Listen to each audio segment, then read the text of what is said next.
dalam keadaan sama-sama tu, dia nampak dalam baldi tu bukannya madu lebah, tapi tangan manusia yang dah terpotong berdarah-darah. Dia terus jadi gugup.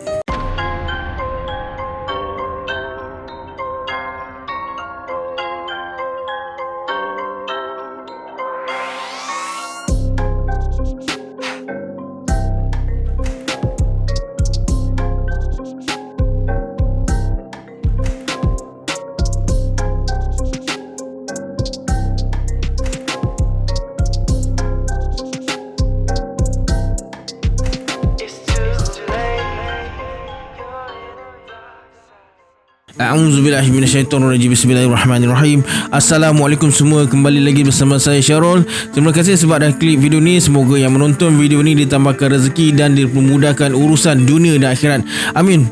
Baiklah, dalam video kali ini saya akan kongsikan 3 kisah seram yang ditulis oleh Abang Ibnu Yusuf, dan saya nak ucapkan terima kasih kepada beliau sebab dah izinkan saya kongsikan kisah ni dalam channel ini sekali lagi. Bagi yang belum subscribe, sila subscribe sekarang dan tekan notification bell sekali. Bagi yang terlepas cerita sebelum ni, ada saya letakkan link dekat sini. Okey, sebelum saya mulakan, kita baca dulu selawat. Sallallahu Rabbuna ala nuril mubin Ahmadal Mustafa Sayyidil Mursalin. Sallallahu Rabbuna ala nuril mubin Ahmadal Mustafa Sayyidil Mursalin. Sallallahu Rabbuna ala nuril mubin Ahmadal Mustafa Sayyidil Mursalin. Baiklah, tanpa membuang masa lagi, jom let's jump to Rabak Seram.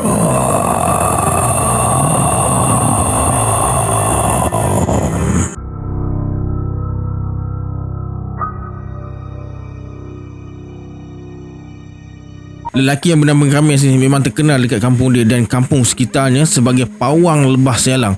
Kadang-kadang dia digelar pawang atas. Kerja dia ni panjat pokok tualang dan hiris sarang lebah yang ada madu yang segar, kemudian masukkan ke dalam baldi dan diturunkan baldi tu ke tanah guna tali. Baldi yang berisi madu tu disambut oleh pembantu yang ada dekat bawah. Biasanya ada 3 orang diketuai oleh pawang bawah. Kemudian baldi kosong akan ditarik semula ke atas. Nampak senang tapi susah juga prosesnya. Pokok tualang yang ada sarang lebah biasanya tinggi sekitar 80 meter, dan selalunya Khamis dengan kawan-kawan dia hanya akan ambil madu lebah pada waktu malam, masa bulan gelap sebelum 15 hari bulan Islam. Masa tu madu banyak. Kalau bulan terang pula, lebah akan mengamuk. Zaman dulu yang panjat dan ambil madu tu digelar pawang lebah, bukan kosong. Untuk bergelar pawang, Khamis perlu belajar pelbagai petua dan jampi serapah untuk jinakkan lebah dan elakkan gangguan hantu kerabuk, iaitu sejenis jin penunggu sarang-sarang lebah ni. Kalau main rendah je, pengambil madu lebah boleh mati dengan keadaan badannya terpenggal.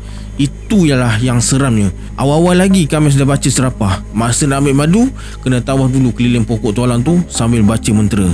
Lebah ni gelarannya hitam manis. Masa baca mentera, gelaran itulah yang digunakan. Memang unik betul orang dulu-dulu ni. Hitam manis ni dipujuk seolah-olah dia tu puteri, dan pujukan tu guna jampi, kononnya sampai ke tahap bersetubuh. Dengan cara itu, kononnya pawang lebah tak akan diganggu, malah akan dapat banyak madu.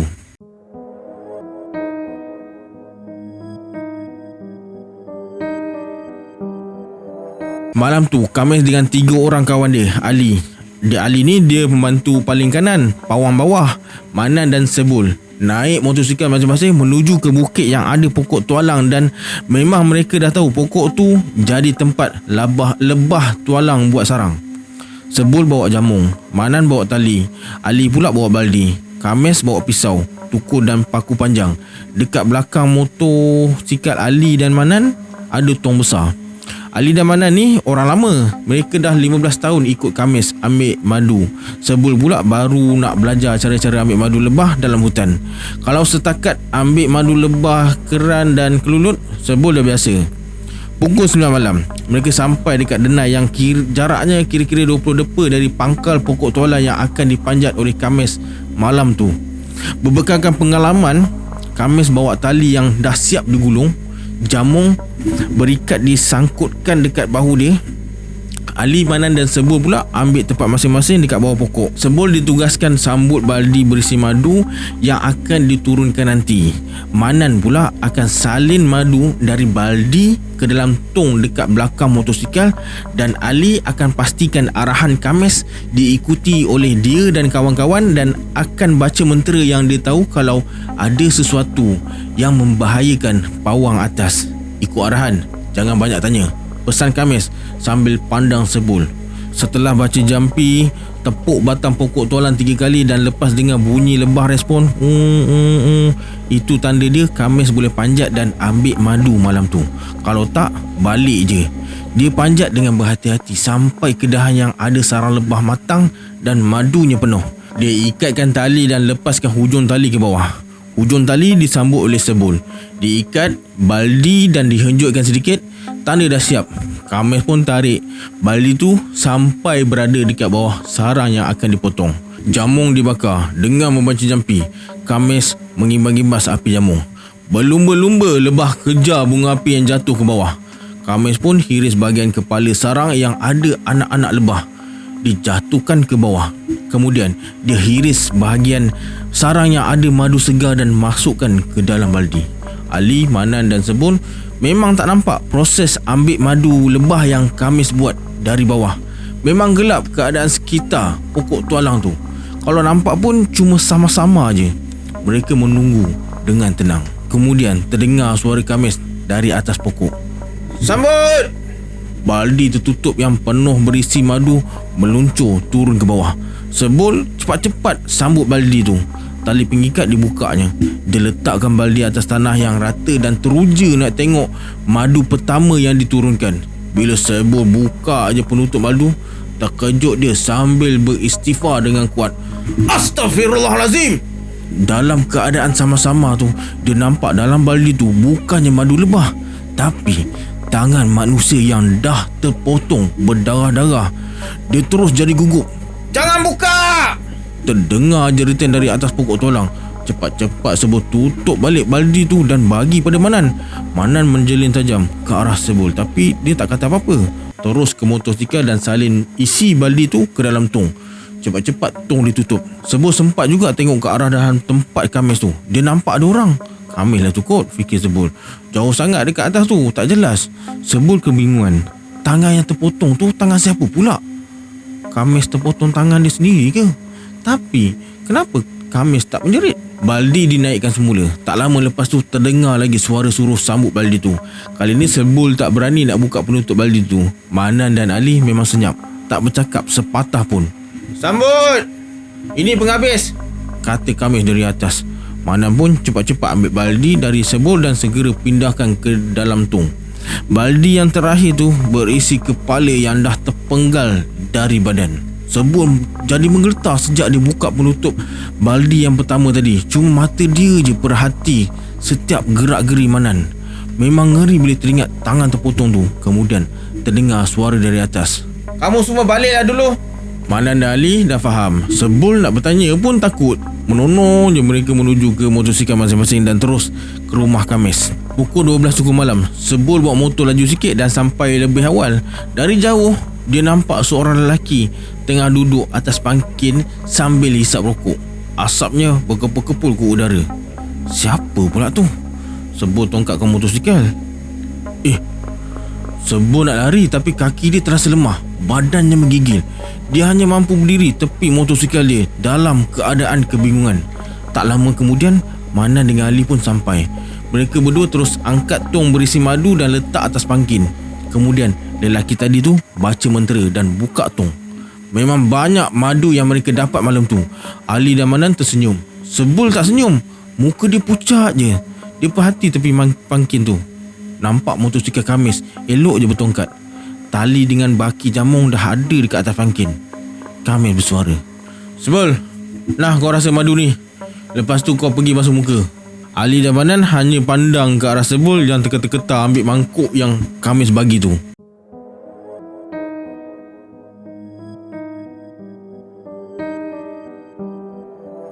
Ada versi lain kisah hantu kerabuk ni. Lain pawang, lain cara dan lain yang berlaku. Zaman ni ambil lebah cara berpawang mungkin dah kurang popular, walaupun menurut kawan kepada Abang Yusof, Haji Dolah, bekas polis, masih ada pawang lebah tualang ni di sesetengah negeri. Ilmu lama ni pelik sikit. Ada puja-puja bagai, gunakan jampi serapah. Mungkin atas sebab itulah ilmu yang macam ni orang-orang sekarang elakkan dari belajar.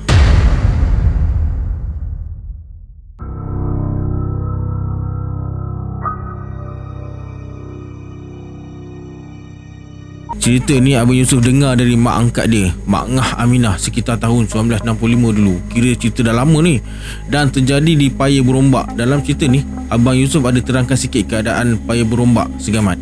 Taman yayasan tu asalnya sebahagian dari Paya Berombak, tapi dah dikambus untuk buat projek perumahan. Kampung Abang Yusof ni letaknya dekat pinggir Paya Berombak juga. Paya ni memang luas. Dulu airnya dalam, warnanya merah kehitaman. Mungkin disebabkan daun-daun gugur terperam lama dalam tu. Airnya pada masa dulu berombak-rombak. Kononnya sebab ada naga dekat bawah tu. Ular besar yang orang pernah jumpa dekat sana pun badannya besar sepemeluk orang dewasa. Baiklah, kita masuk ke cerita hantu jarang gigi ni, yang terjadi pada seorang lelaki bernama Tawil. Rumah Tawil ni dekat pinggir hutan bersambung dengan Paya Berombak. Orang dulu kalau masuk ke hutan mesti bersebab. Paling kerap sebab nak cari kayu api, ngailkan, cari pucuk-pucuk kayu buat sayur, ambil daun rumbia, cari buah kabung, rotan dan sebagainya. Tawil pun macam tu juga. Petang tu lepas asar, Tawil masuk ke hutan dekat belakang rumah dia. Isteri dia teringin nak makan cendawan tahun. Lepas musim hujan lebat memang musim cendawan. Dia bawa parang, kain untuk jadikan tonggolok, duit siling dalam poket seluar, dan dia memang tak pakai baju. Dah biasa macam tu. Kalau banyak nyamuk, dikibaskan kain yang dibawa tu. Tawil ni lebih kurang dah hafal keadaan geografi hutan dekat belakang rumah dia tu. Pokok apa dekat mana, paya dekat mana, gaung dekat mana, danau dekat mana. Tapi hari tu Tawil masuk hutan, tak jumpa jalan keluar. Yang dia jumpa hanyalah pokok rambai. Berkali-kali dia jumpa pokok rambai yang sama. Puas dia cari jalan keluar, tapi masih tersesat juga. Dah tak jumpa ranting-ranting kayu yang dia dah patahkan sejak masuk tadi. Dia patahkan ranting setiap 20 depa dia melangkah. Pelik, memang dah tak ada tanda tu. Dalam hutan lebih cepat gelapnya. Lenguh kaki si Tawil lepas panjat bukit tempurung. Dia naik atas bukit tu sebab nak tengok dari atas, kalau-kalau boleh nampak lorong balik ke rumah. Tawil tu duduk. Keadaan semakin gelap. Dia betul-betul berharap janganlah terserempak dengan harimau, babi hutan atau ular. Bunyi cengkerik, bunyi riang-riang dan bunyi katak mula kedengaran. Tawil tak peduli. Tapi bila dengar bunyi pelesit, bulu tengkuk dia mula meremang. Dahlah sorang-sorang. Dia cuba juga cari jalan balik ikut rasa hati. Dah berjam-jam dia redah hutan dan berduka, masih tak jumpa jalan. Tawil terduduk keletihan. Dah 4 kali dia asyik jumpa pokok rambai yang sama. Dari celah-celah daun pokok tu nampak langit, tapi suram je. Tiba-tiba hutan tu bergema dengan suara ketawa besar, garau dan dalam bunyinya.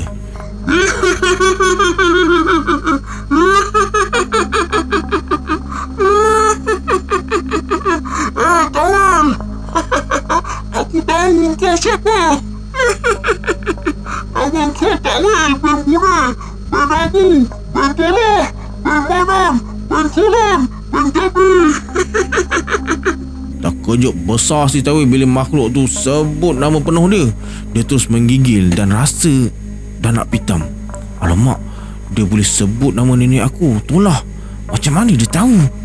Ini ke hantu jarang gigi yang orang tua-tua cerita tu? Aku pun tak tahu nama moyang aku tu Manan. Astaghfirullahalazim.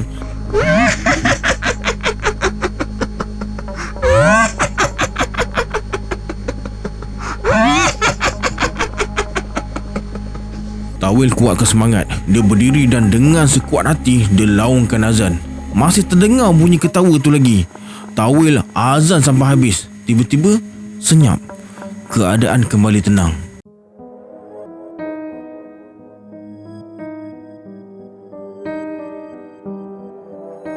Tahal dapat tahu abang dia Tawil tak balik-balik rumah lagi, sedangkan hari dah lewat malam. Biasanya paling lewat pun sebelum azan maghrib, dia dah basuh kaki dekat pelantar untuk masuk ke rumah. Pukul 10 malam, Tahal ajak Manap dengan Dandan masuk hutan cari Tawil. Tahal bawa senapan patah, Manap bawa lampu suluh, Dandan bawa andang. Dekat pinggang masing-masing ada parang pendek. Mereka pun mulakan perjalanan meredah hutan. Tawil! Tawil! Tahal melaung bila sampai dekat tepi paya berombak. Dia tak kisah melaung tengah malam dekat tempat yang bukan dia tak tahu, memang macam-macam kemungkinan boleh jadi. Tiba-tiba mereka terdengar suara garau. Shh, itu bukan suara Tawil. Tahal, kau cari abang kau. Tawil ke? Apa pasal Manap dengan Dandan ikut pula? Kau takut sorang-sorang ke, Tahal? Tahal mendongak ke atas, cari punca suara tu. Macam datang dari atas, tapi bunyi tu bergaul. Manap dah ajak balik. Dia dah menggigil. Memang nampak sangat dia menggigil sebab cahaya lampu suluh yang dia pegang tu pun menggigil. Tapi Tahal bertegas tak nak balik selagi tugas belum selesai. Kemudian Tahal bersuara. Oi suara, aku tahu kau tu hantu jarang gigi. Kau jangan kacau aku. Aku nak cari Tawil, abang aku. Tawil tak ada. Tawil tak ada. Dia dah mati. Isi perut dia dah dimakan burung beret. Mereka bertiga terdiam. Ngeri pula kalau jumpa Tawil dengan perutnya dah terburai. Tahal tak percaya. Dia tahu hantu jarang gigi tu berbohong. Tahal suruh Dandan azan. Dandan pun azan sekuat hati di tengah hutan tu. Tiba-tiba anjing menjalak panjang, macam nampak sesuatu. Bunyi anjing tu dari atas bukit sebelah kanan mereka. Au!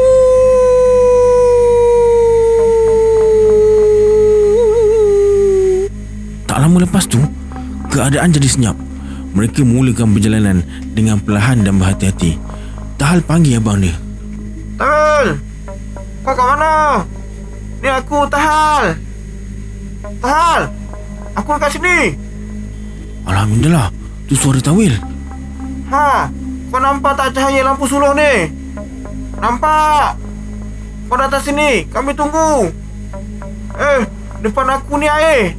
Aku tak boleh datang tempat kau. Mereka bertiga berpandangan satu sama lain.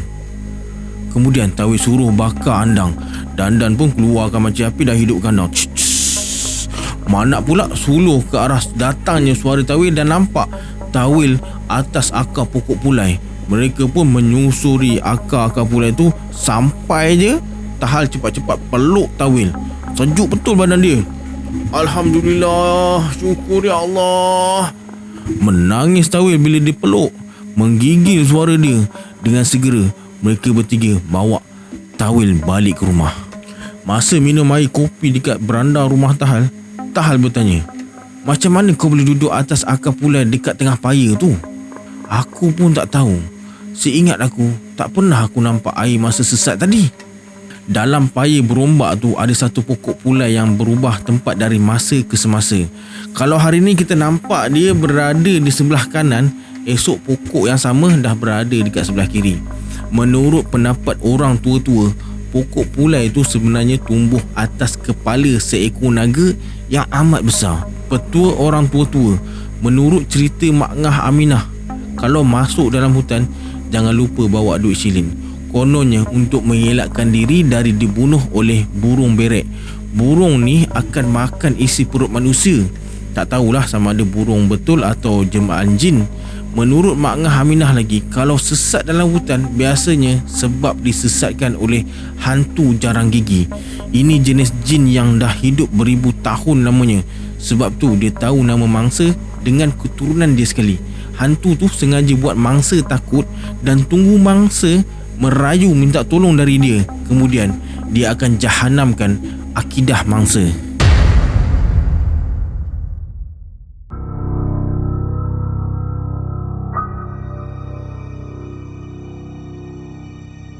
Pukul 9.30 malam, tempat parking stesen kereta api. Cuaca malam tu elok, bulan terang. ada beberapa buah kereta tengah parking. Salah satunya Mercedes warna putih, kereta Hamid. Tiba-tiba cermin tepi kereta Mercedes Hamid diketuk, sentak dibuatnya. Ada sepasang suami isteri minta hantar ke hospital Muar. Suami bernama Mail, isteri bernama Senah. Mereka dari Leban Condong. Tapi yang peliknya, mereka tak bawa beg pun. Senah duduk dekat belakang Hamid, Mail duduk sebelah Senah. Sempat juga Hamid menjeling. Nampak muka mereka berdua pucat.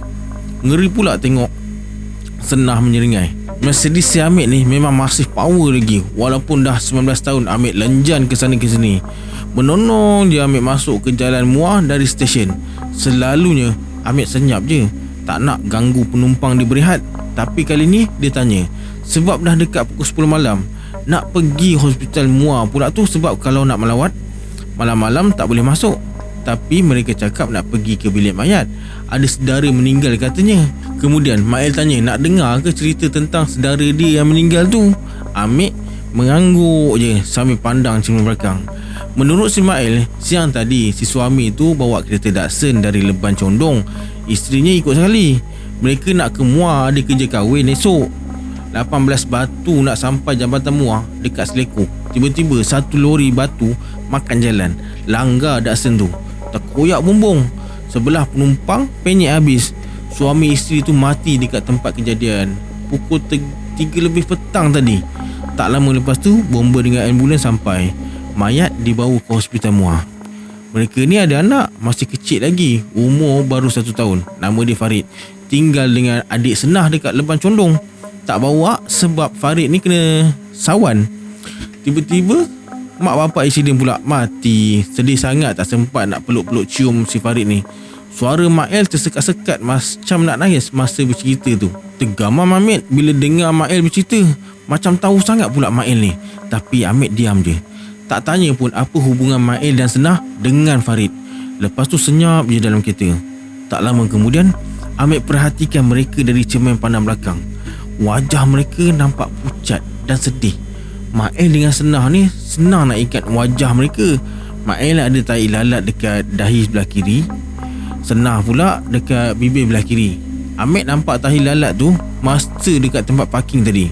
Tiba-tiba Senah bersuara, abang percaya tak, hantu pun boleh naik kereta peribad sapu macam kereta abang ni? Makhluk halus memang wujud, tapi abang tak pernah alami hal macam tu. Kenapa pula awak tanya macam tu malam-malam ni? Betul tu bang. Kadang kita tak sangka benda macam tu boleh jadi kan? Saya saja je tanya.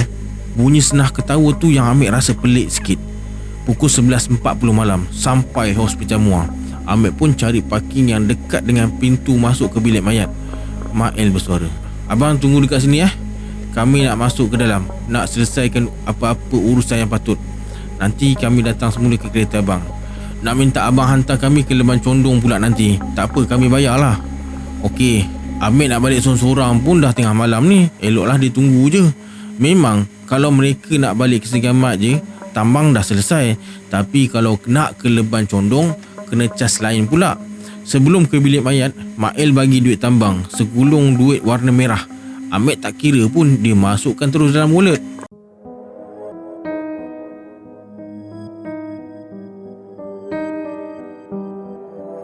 Pukul 3 suku pagi, Hamid terjaga dari kereta. Dia dah tertidur dalam kereta rupanya. Puas dia menunggu sambil kesat matanya. Hamid berjalan melangkah ke pintu kaunter bilik mayat. Tak ada pula Mail dan Senah dekat bangku panjang dekat situ. Kemana pula perginya? Hamid bertanya lelaki yang jaga bilik mayat tu. Assalamualaikum cik. Waalaikumsalam. Ada apa tuan? Tuan waris jenazah ke? 2 jenazah ni baru je selesai postmortem. Bukan, saya Hamid, bawa kereta peribad sapu. Saya ada bawa 2 penumpang tadi. Dia suruh saya tunggu dalam kereta. Ni dah dekat pukul 3 lebih, mereka tak muncul-muncul. Tu yang saya ke sini. Tuan cam ke muka mereka? Ya, saya cam. Masa nak naik kereta tadi, memang saya perhati muka mereka. Maklumlah, malam-malam kadang-kadang penumpang ni perompak ada, pembunuh ada. Tuan, saya ada dekat sini sejak pukul 10 malam tadi, buat postmortem 1 jenazah. Dah selesai 2 jenazah ni pula. Yang 2 jenazah ni mati aksiden bertembung dengan lori batu petang tadi. Lori batu? Ya tuan, kenapa? Saya nak tengok wajah mereka. Boleh tak encik? Kalau ikutkan peraturan tak boleh tuan, melainkan tuan tu waris mati. Tapi tak apa, bolehlah. Tapi biar saya yang buka. Bagian muka mereka je. Baru dia tengok muka mayat yang pertama, Ahmed dah pingsan. Pukul 8 pagi. Lepas dapat rawatan dan dibenarkan pulang, Ahmed berjalan ke kereta dia. Bila nampak kantin hospital, dia ke situ dulu nak minum teh tarik dan makan roti bakar. Pening dia fikirkan kejadian malam tadi. Bila dah selesai minum, dia buka walletnya nak bayar. Duit yang RM80 tu dah jadi beberapa helai daun tualang. Alright, itu dia 3 kisah seram dari Abang Ibnu Yusuf.